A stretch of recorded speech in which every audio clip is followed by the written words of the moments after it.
Hello everybody, my name is Liam Walken, and today we're going to be talking about how to create mitered tiled edges like these ones here. I will be using a grinder to make these cuts and just a nice tile blade on this one. I like the ones that screw on, makes for easy changing between different blades, polishing pads, and the like, and I will have all of my equipment linked down below if you are interested. In this video, I am using 24 by 24 porcelain tile. Very nice material here. And what I have is just a table with a couple of clamps holding the tile still. I'm taking my grinder at an angle here to take off the majority of the material on this tile edge. Now I'm holding it a little steeper than a 45-degree angle. While you could do a 45-degree angle and make this work, if you take off a little bit more than that, it's going to be a safer bet.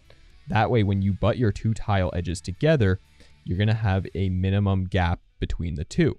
The ultimate goal here is to have a nice wraparound effect, so the closer we can get it, the nicer it's going to end up being.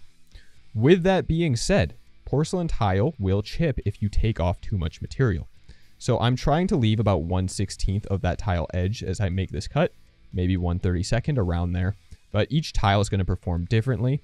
It'll take a little bit of experimenting to find how much you can take off without chipping the edge. Once I run through that tile edge with the blade, I'm going to switch to a polishing pad. This one here is 100 grit, but again, depending on the material you're working with, you may choose a higher or lower grit. So I'm just going to take a pass here with the polishing pad, getting rid of a lot of the excess material that I left with the blade.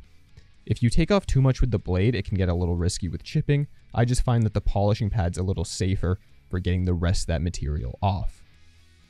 However, even in saying that, you don't want to take off too much with the pad either. Again, depending on your material, it may chip very easily, so you will have to experiment with it, and you'll likely chip a couple if this is your first time. After I get with the 100 grit, I just take a 200 grit in my hand, couple pass-throughs here, just to make sure it's not too sharp on that edge. We don't want to cut ourselves with this tile, and it can be quite sharp after you cut it.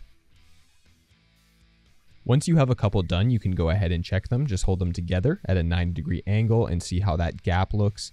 I don't know why I'm holding it at the angle I am here, but if you hold it at a 90-degree, the way that they'll be set up on the wall, it'll give you a good opportunity to check how you did on your cuts before setting them on the wall. And as far as cutting them goes, I mean, that's it. I'll do another one just so you can see a couple here. But what I will say is I would recommend trying this out first on a scrap piece of tile, maybe a cutoff piece, as it is a little bit of a tricky learning curve here. Once you have it down, it is quite easy. It just takes some patience and some trial and error to get it right. So don't be discouraged if you do it and it chips your first time. It takes a couple tries, but you can get this. It's not as hard as you might think. And just to demonstrate here, after cutting a tile like that, even with just polishing the underside here, the top edge can be a bit sharp. So just taking that 200 grit polishing pad, doing a once over, because we don't want to be able to tear into Curdy Band just that easily. Once we have our tiles cut, we can begin putting them on the wall. Here we are just troweling out the back of the tile with a 1/2-inch square notch trowel and then back buttering the wall. But of course you could trowel out the wall and back butter the tile. Whatever you want, as long as you do one or the other. Now, we have the right wall there already tiled, so we can run our laser level through the grout line there, and that's just going to help us to get this first row of tiles perfectly level. It's a really important step. You need that first row level. That way, as you build up, do your row after, and after that, it's going to be really easy because they're just going to sit right on top of the first row, and it's all going to be level. They're all going to line up perfectly. Now, as I'm putting in this tile with the beveled edge where it's going to meet the other beveled edge, you might notice that I put some extra thin set behind that beveled edge. That's going to add a lot of strength to it. And in our case here, we did have that right tile extending just a little bit too far past the wall corner, but no worries, we can fix that with thin set. So I just troweled out some extra thin set on the back of the tile. That way I had trowels on the wall and the tile. And with that extra thin set there, I'm able to get 100% coverage behind the tile, which is really important when you're in a wet area like this one. I do also want to point out the little red wedges at the bottom of the tile. If you're doing precision work like this, these little wedges are fantastic for making micro adjustments. It's a really nice thing to have that's going to make your tile game that much better. Once the two tiles are on the wall with the beveled edges and they're meeting each other, we can go ahead and clean out the middle line there, get all the excess thin set out of it, take a microfiber, clean out the outside edges and run it through the middle as well, and then take some blue painter's tape, put it on the one side of that tile, pull it tight, and then press it over to the other tile, making sure that as the thin set cures, that beveled edges are going to stay nice and tight. And after that, it's really just a matter of tiling a wall. We're doing this one in tandem, as you know, there are two of us, so we can do this. However, you can also just do one wall initially. Say we just left the left wall for the time being, did the right wall, worked our way up, and then could start on the left wall after or the next day. Wouldn't really matter. This just kind of made sense for us to do it this way. But again, once you have that first row done, you're just repeating those same steps over and over, as you will see.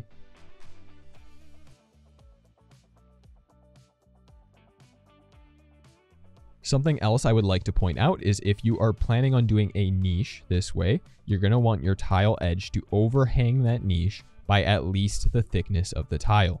So as you can see at the top of the niche here, my tile's overhanging by about 1/2 inch. So the tile that I'm using here is 3/8 inch thick. So I need it to be at least that much of an overhang, although ideally more to account for thin set.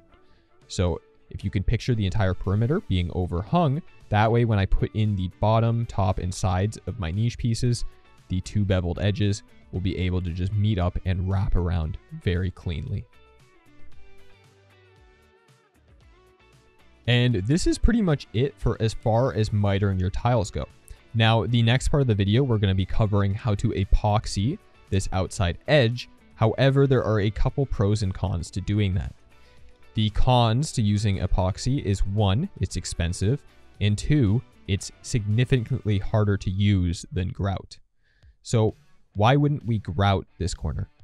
The cons to using grout in these outside edges is that 1, it's more prone to falling out. As your house contracts and expands, the grout in these outside corners can fall or chip out. The other downside is it won't be as strong as the epoxy.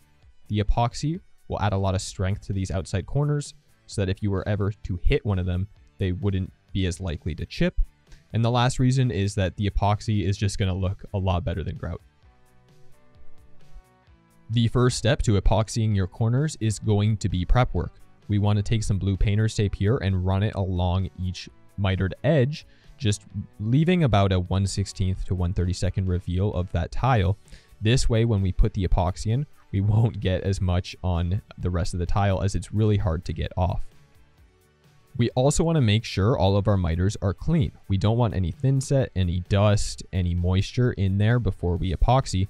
So you want to take a knife, run it through that outside, the gap in the outside edge there, clean it all out, go back with a microfiber towel, clean out any dust, and then also take some rubbing alcohol, get it into that line, and just fully clean it, scrub it with a microfiber with the rubbing alcohol, and then let it all evaporate before epoxying. Now you can see here the reveal that I left, as well as there is a slight gap for the epoxy to sit into. Now this tile does have a bit of a texture to it, hence the waviness. But no matter, we're able to make this work regardless.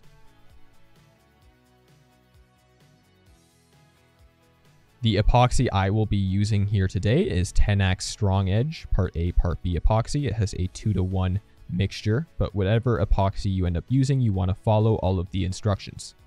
I begin by taking Part A and putting it on a scrap piece of tile and adding the colorant. My goal here is to match the grout color actually. You could also match the tile color. However, this one is multicolored, so it makes it a little difficult. But by matching the grout color, it'll appear as if my grout lines run all the way through, including that outside edge. It's going to look really clean. I'm then going to take a bit of the Part B, put it on a separate piece here. This way, when I begin mixing my Part A and Part B, I can do it in a small batch. That way, I have enough working time to do my 2 niches, my window, and my outside corner. If you only have a small section to do here, you can absolutely just mix it all together right away. But because I have so much to do and only so much working time with the epoxy, I'm going to be doing it this way where I can have multiple batches to work with. I'm just taking an old drywall knife to mix it all up, getting the part A, part B fully integrated with each other, squishing it down tight against that tile, removing any excess air because we don't want any bubbles as this cures. You will definitely want to wear gloves for this, as it is incredibly sticky stuff. And on top of that, you don't have to be using a metal drywall knife like what I have here. You can definitely buy one of those cheap little plastic spackle knives and just throw it away after the fact. All I'm doing here is filling the gap of the beveled edge here. So just taking the epoxy, making sure it's shoved all the way in there. And then once I have it fully in, I can kind of run my knife up both sides of the outside corner here, getting rid of a lot of the excess epoxy, and then just working my way up. You do have a working time here, so you want to try to be a little bit quick about this, because once it starts to set up, that's it. You'd have to redo it, I guess, if you messed up badly enough. So you really want to be mindful of your pace as you're doing this. And remember, if you're worried about not being able to do it fast enough, you can just do multiple small batches. That way you have all the time that you need. So once I had fully filled this outside corner and the niche beside it, I'm going to go ahead and remove the blue painter's tape. We want to make sure we get this tape off before the epoxy has had a chance to start curing too much. Otherwise, it's going to be a disaster. So the approximate elapsed time between when I began setting it and taking off the tape was about 10 to 15 minutes. The next step here is to remove the excess material. I have a brand new blade on my knife and I'm just running it alongside that tile, getting rid of the excess. And timing is crucial with this step. If you do this step too soon and the epoxy hasn't cured enough, you can actually kind of alter its shape, pull it out of the joint, have it drag alongside your blade, and we don't want that. If you wait too long, it can become too brittle, the epoxy will harden too much, and you won't be able to cut it, it will begin to chip. The approximate time from when I began mixing this to what I am doing now was 2.5 hours. However, I would imagine that this timing will change depending on a few different factors. I would imagine that how much hardener you added, the epoxy type you're using, and even environmental factors like humidity or temperature would affect the timing of this step. My suggestion to you would to keep some excess epoxy that you mixed up, leave it on that tile you are using to spread it on, and every so often check it with a knife and see how you can cut it. The ideal kind of hardness we're looking for is what you see in the video, where when you run a blade through it, you can take off nice clean lines of it without pulling it. If you run your blade through it and it wants to drag with the blade, it's not yet hard enough. The final step is to wait until the next day and just sand it all down.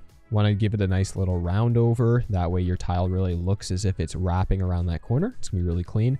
Here I'm using an orbital disc sanding pad. I actually would not recommend that. Interestingly enough, a really good result I have had is just using drywall sanding paper. 120 grit, 180 grit works really nicely. And you can just go ahead, hand sand it down, and you'll get nice results like this. Keep in mind, this is still something I'm new to, so the results are not perfect, but I am getting better with each time I do it, and I think it's a really clean look. If you have enjoyed this video, maybe consider leaving a like, subscribing, and hopefully I will see you in the next one. Thank you so much, and I hope you have a beautiful day.